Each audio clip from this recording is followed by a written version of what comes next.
Hello young people, thank you for joining me on my video today. I wanted to share with you 3 simple things that can help you to combat anxiety. Now, I know anxiety is an issue that causes problems for many people, not just young people, but adults too. What I'm going to share with you today isn't necessarily going to solve all of the anxiety issue, but if you use it consistently and proactively, then you will start to minimize and reduce your anxiety such that you possibly could eliminate it completely. So here are my 3 tips. I share these with clients that come to see me in my therapy practice, so I know that they work because they've worked with the people that come to see me specifically for help with anxiety.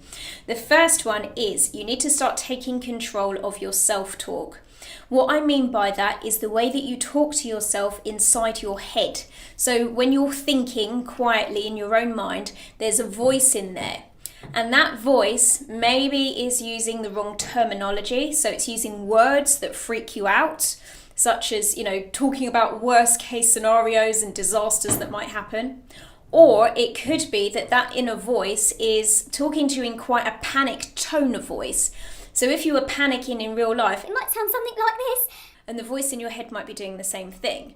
So here's what we do. If you notice that you have an inner voice which is either saying panicky things or talking in a panicky voice, you need to take control of it.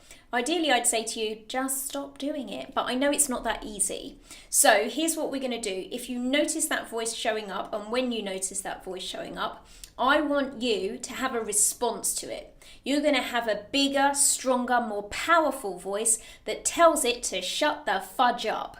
Yes. When you talk to that inner voice in that way, you can start to minimize it and shrink it so that it seems far less powerful than it did before. It's a really useful technique, and you have to make sure that the things that you say and the way that you say it really shut up that whinging, moaning, anxiety voice that you might have had before. The second thing that is really helpful for you is good old straightforward distraction. Now, when someone's in a state of anxiety, normally they've got loads of adrenaline whizzing through their system. If that's you, then instead of sort of opting to curl up and hide under a duvet, which I know is where it feels like you should be, I want you to use up that adrenaline. Think about it this way. The adrenaline that gets released in your body is designed to make you jump, run, do all sorts of energetic things. If you don't use it up in the right way, it's just left there going stale in your body. So it's really not going to do the anxiety any favors whatsoever. So what I want you to do is when you're feeling in a bit of an anxious state, instead of curling up and hiding away, I want you to go out there into the world. Run, jump, skip, whatever you need to do, which is high energy, because that's going to help to use up the adrenaline. If you can begin doing that on a consistent basis, it's my cousin. If you can begin doing that on a consistent basis, then you will find that the adrenaline becomes much more under control, and as such, so does your anxiety. So tip number 3. Which one shall I give you? All right, I'm going to give you the one about making movies in your mind. If you're someone like me who is highly visual, and by that I mean you make pictures, so your eyes are kind of buzzing around there all the time when you're communicating, you will be good at making up scenes in your mind. It may be that you have a super overactive imagination. Now, a wonderful imagination is a fabulous thing if you put it to good use. For example, I don't know, if you're doing something creative like making music or writing stories or whatever else you might do that's good for your imagination. However, if you have a great imagination and you don't put it to good use, sometimes that imagination kind of kicks in alongside the anxiety to help you make up disaster movies inside your mind. Disaster movies are not going to be good for helping to moderate your anxiety. So here's what I want you to do with them. If you notice that the movies, the scenes, or even if they're just more like photograph pictures that you see in your mind are large and bright and up close to you, then you can do a few simple things. Shrink them down. Make them black and white. That means that they're old already.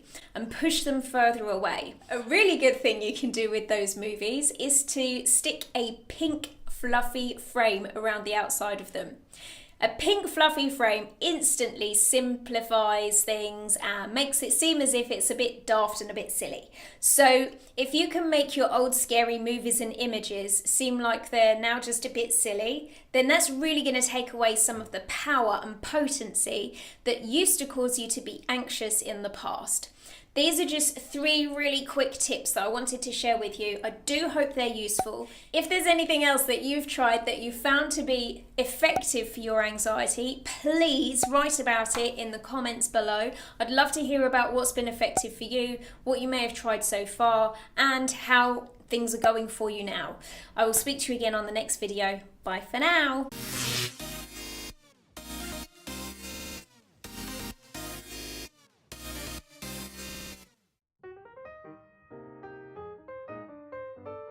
Just checking out the lighting, seeing how the lighting is. And they're things that if you can put those in as sort of